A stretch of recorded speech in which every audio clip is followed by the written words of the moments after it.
Welcome to another program in our series, Freethinking Forum.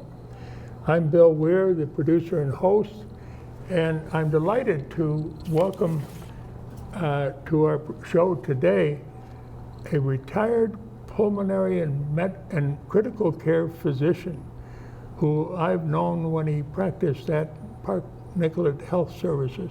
He was there for 41 years, and now he's a member of Physician Advocacy Network of the Twin Cities Medical Association, working on getting other health professionals to become advocates for tobacco control.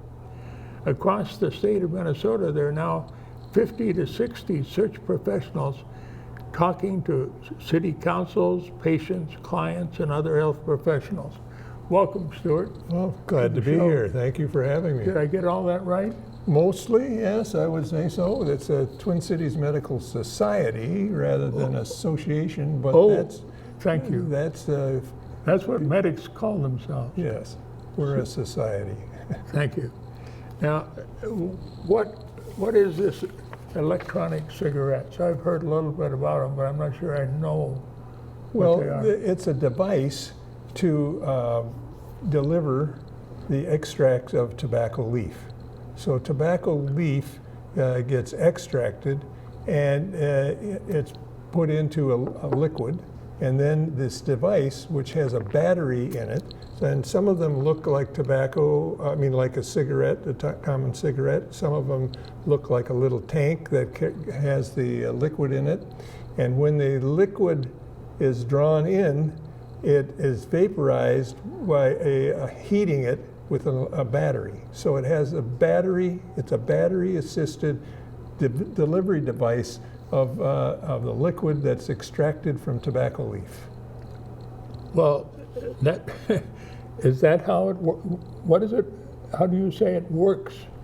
Just from that power? The liquid is brought by a heating element, and the heating element vaporizes it, and it becomes a vapor, and it's inhaled into the lung. Wow! And it goes all the way down deep in the lung. And what's it? What is it? There flavors in them too? The flavors make them less harsh. If it's straight tobacco extraction, and mostly that has nicotine and other compounds in it, it is harsh on the back of the throat. Some of the traditional people who sell these products say, well, that's a nicotine hit, and that's good.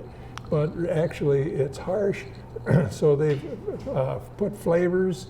Menthol we use menthol with traditional tobacco, but menthol is used, but also other flavors like raspberry and peach and blueberries and coffee and so forth. And this becomes less toxic or less harsh on the back of the throat.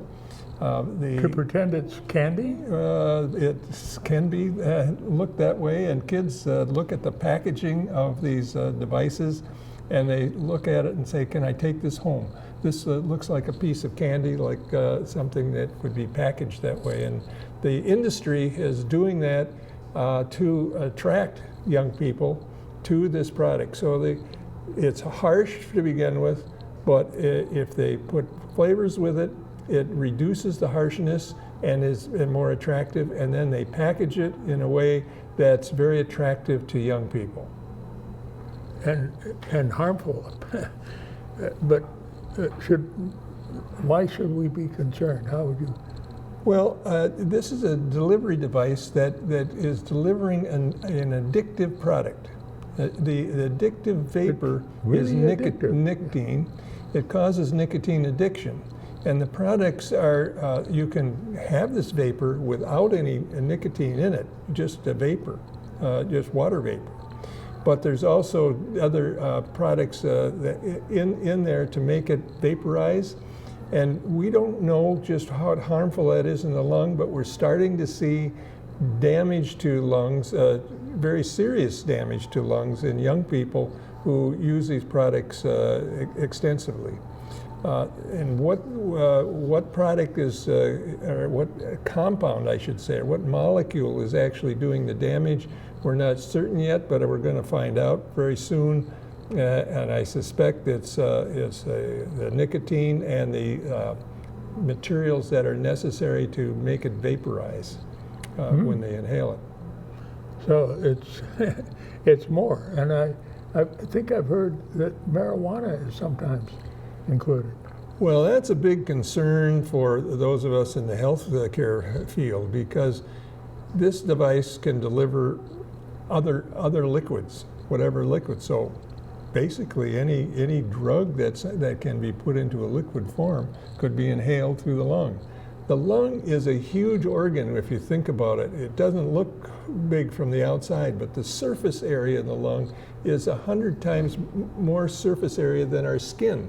Wow. So the tiny air sacs are at the cellular level, get this hit from the vapor.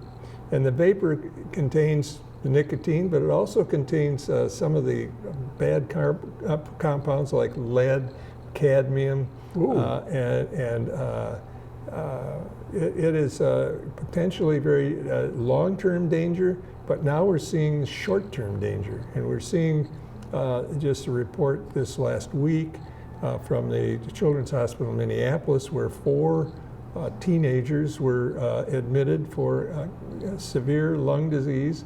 They had to have supplemental oxygen. They were treated initially like they might have a viral illness, like a viral pneumonia or viral bronchitis. That usually is improving in 4 or 5 days. They didn't improve. They thought it might be a bacteria, so they got antibiotics, and they didn't get better. They got worse, and it turns out that they had a toxic reaction in their lungs from the or we presume it's from the inhaling. We're not definitely sure at this point in time, but everyone who in the healthcare field feels it's very likely related to the use of the electronic means of inhaling. Now, were they all only inhaling the nicotine compounds or nicotine liquids, or were they also inhaling marijuana liquids or something else? We don't know for sure. But that's horrible damage. The damage is in the very small.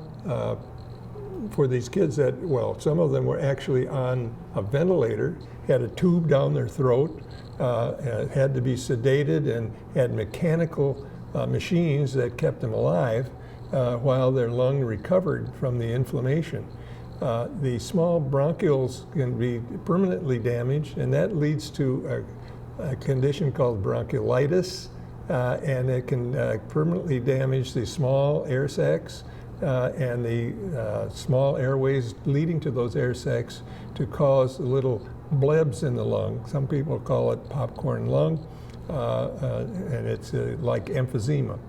So hopefully these kids that are being affected at Children's Hospital will recover fully, but it's not sure. Different states, the state of Illinois has about 6 cases. The state of Wisconsin has 12 cases. Now Minnesota has 4 cases of this lung disease related to using these vapors. Wow. Boy, I can imagine this happening with my own youngsters falling into a habit of, even an addiction. Well, if they were simply to go along with their friends in school. What's happened to some of these products, well, one of them, the so-called Juul product, which is the most popular with the teenagers, is that they've increased the concentration of nicotine, double what is the usual concentration that's easily inhaled, and then they've camouflaged it with these flavors so that they can inhale a high concentration. We think they get addicted faster so that the brain will be permanently addicted to the nicotine compound. And when that happens, that addiction never goes away. So they'll have this tendency to want this nicotine fix for the rest of their lives. Now, that doesn't mean they're going to be addicted the rest of their lives, but they're going to have to fight it the rest of their lives. And we think they get if you try traditional tobacco, when I tried it, I got sick. I vomited. I was nauseated. I had a headache. And then eventually, later, I learned to smoke a pipe, my grandfather's pipe. And was I learning to smoke, or was my brain and my body getting more used to the nicotine effect? It was I was getting more tolerant. And so I didn't do that very much, and played sports and so forth, so it wasn't a good thing to do. But I still have the urge to take a nicotine product when I get around somebody else's tobacco smoke. And that I quit smoking close to 50 years ago. Well, how can mothers and fathers help their kids avoid this? Well, one, I think, is making them aware that this is a dangerous product. Really dangerous. Really dangerous, and we're finding that it's more dangerous than we had hoped. We hoped it would be less damaging than traditional tobacco, but it may not be.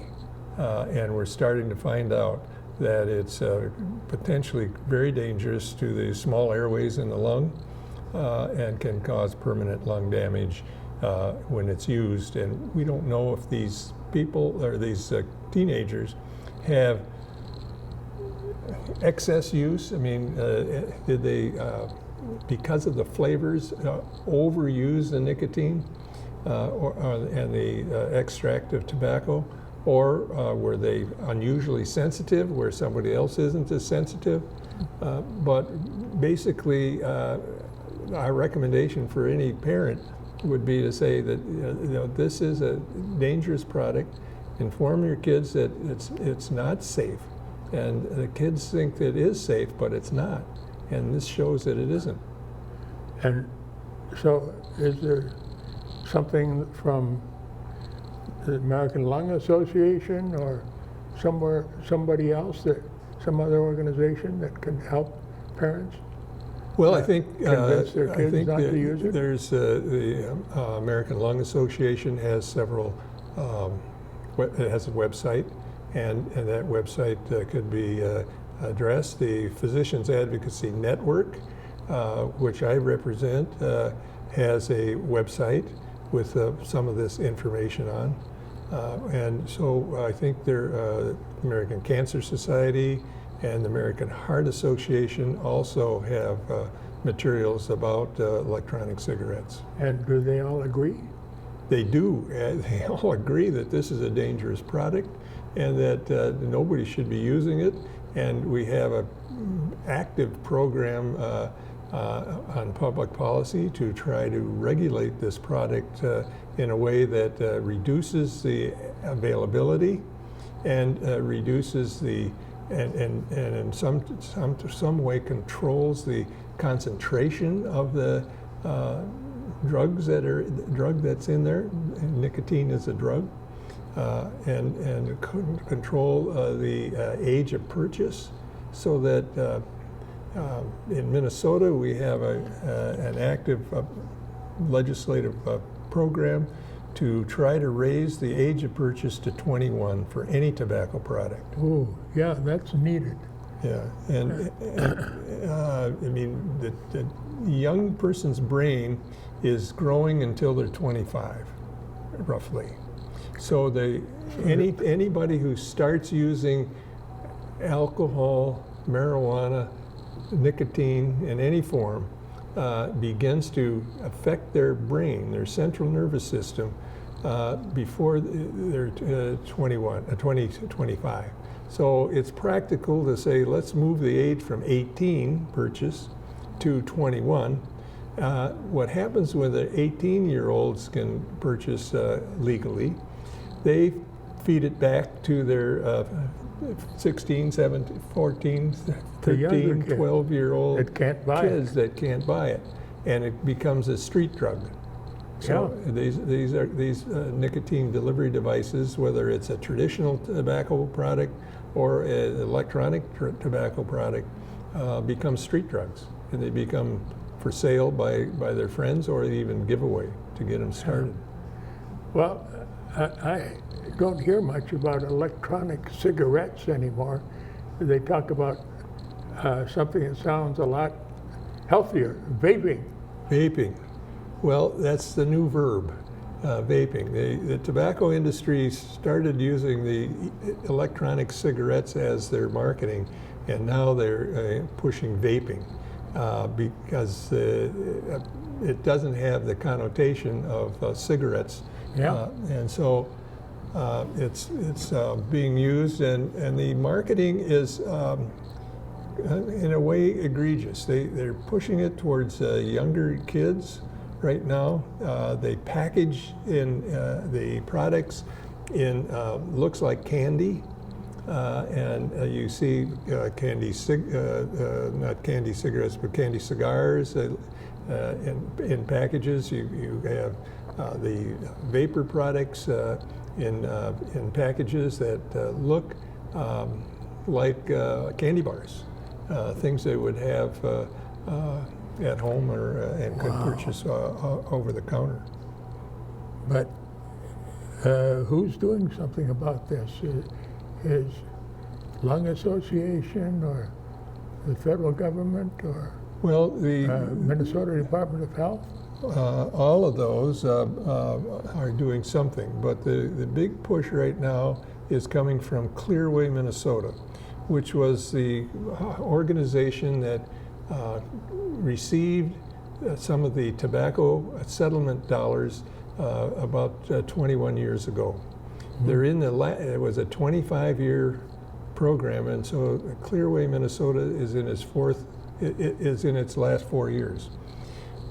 The legislation in this year's legislature set aside some money for the Department of Health to begin taking over what Clearway has been doing over the last 21 years. So there will be some funds in the Department of Health for cessation, for reducing tobacco use by people who are already smoking or using vapor products. But there also will be advertising or marketing to prevent young people from starting, creating awareness of what the dangers are, and encouraging young people to not start. And from your experience with working on this for several years, do you have any suggestions about where to advertise or where to promote this healthier Well, I think approach? we get the most effect for our activity by trying to change public policy. And so the things that we know from science is that when we increase the price of the product, the consumption goes down. And it's particularly for teenage boys. We don't know quite so much about girls, but teenage boys will reduce their consumption of these nicotine products if the price goes up. So I think there's like a 10% increase in price reduces the consumption by about 6%. Wow, So- that sounds So necessary. So that's a big thing to raise the excise tax, basically, and more funds come into the state coffers, but also reduces the consumption. So that's a big one. Another is to make those products only available in tobacco shops rather than over or behind the counter at the convenience stores or grocery stores. And so the idea here is to isolate adult-only tobacco shops that sell these products rather than every place that's a convenience store. The convenience store proprietors, of course, find this as a revenue stream and a profit stream for their businesses. So the convenience gas station makes more profit out of tobacco sales than they do out of gas sales. Really? Some of them. So that bad? and so it's very difficult to get the Grocers Association or the convenience store organizations to reduce their sales. But I think any way we can, it ought to be. Raising the age will be an important thing. Raising the price would also be an important thing. We could restrict it to tobacco-only stores, as opposed to any convenience stores. So make it less convenient, in other words. That would be, and then because Clearway, Minnesota, who has had the last 21 years the mantle for tobacco control, both cessation and creating awareness around the state, we need to have more funds going to the Department of Health to take over this role. And the current legislature, the last legislative session, did some of that. And so that's another way to continue to invest in tobacco control and reduction of consumption on a public health basis, as opposed to the industry, which is trying to sell and market these products for profit. Now, we haven't mentioned religious leaders and religious organizations yet. Is there a role for them to play? There's a role for any organization or any individual who finds that this is a product that we should reduce consumption, particularly to young people, and to keep them from getting started and addicted to these products. So faith communities have in the past been very supportive for public policy, and public policy comes at the local level, state level, and the national level. And the national level, the tobacco industry is very strong and powerful, and we have a great deal of difficulty to get the Food and Drug Administration to put in significant restrictions on tobacco access and tobacco control. Whereas in our state, we have a better chance, and at your local level, like your city council or your county board, there's a better access to advocacy for reducing consumption. The city council members will listen to... They will listen, and if you work the process, they've been very supportive of the Tobacco 21 initiative. We call it T21, so that tobacco purchasers will have to be age 21. And so in Minnesota, we do not have a state law that requires age of purchase to be 21, but many jurisdictions and close to half of the state population now are in jurisdictions where tobacco can only be purchased by people of 21 or older. Well, it sounds like there's a little progress being made, but maybe not fast enough. We've made great progress in reducing the use of traditional tobacco. And we're very concerned about what's happening with youth, because since 2014, the rate of use by high schoolers in Minnesota from the tobacco youth tobacco survey for the state of Minnesota, the rate has been going up almost double each year. Wow. So that now about 60% of high schoolers... Yeah, that chart shows us. Yeah, so that's a good chart to look at. So you see various types of pipe, smokeless tobacco, cigars are staying pretty flat, little dips here and there, but you see some dip, and then a green line going upward, and that's electronic cigarettes. And it's 19.2% in the last tobacco survey, which was in 2017, showed that close to 20% of the youth in Minnesota were using tobacco regularly, but 60% of them had tried it. So it's a great concern that if this trend that we see here, we don't have 2018 data yet. That survey won't be done until, I think, 2020. But that is a great concern that if that line keeps going up, we're going to be deep trouble, and we're going to have a lot of addicted youth who are going to go on to other products and damage their lungs and their brains, and will be another public health issue for us to deal with in the future. Well, I would think that people who expect to have employees would be behind this effort to stop kids from destroying their brains. Yeah, most businesses, of course, aren't hiring 12, 13, 14, 15-year-olds for long-term work. They're still in school. So the schools are really under the front line? The front line right now.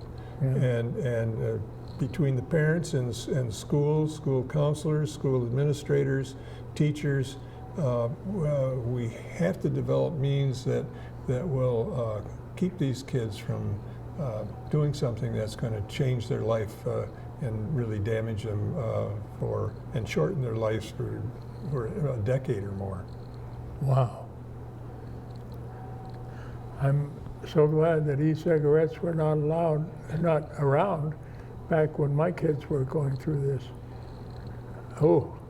So, and I just hope parents and youth are listening now to what you are saying, because it's essential for their well-being to be able to live a life instead of ruining their brain. So we're up against a powerful industry. Yeah. And it's a very profitable industry. And we've been here before. We've taken many steps forward. Minnesota rate of tobacco use is as low as it's ever been. It's in the 12 to 13% right now for adults over age 18. But the problem is for youth, it's going up. And their entry drug now is, or entry device is electronic cigarettes. And we're concerned that not only Oh, it's just vaping? It's just vaping, right? Oh, yeah. So no. The vapors are lethal. Yeah. And we've had kids in Minnesota here who essentially were on life support here in the last few weeks in order to get over the effects of this. Yeah, we've seen that in newspapers. Yeah. So, well, we've just got less than a minute left. Is there any closing words you can offer us, Stuart? Well, I think the closing thing I would say is that any adult who has interest in this, the Physicians Advocacy Network would be glad to give them information about it. And there's the Physician Advocacy Network, and that PANMN.org. Physicians Advocacy Minnesota. Yeah. Oh, Minnesota, of course. Yeah. So, and they give information about this so that you can make all your youth contacts aware of what this product is. And if you're an adult who smokes, don't.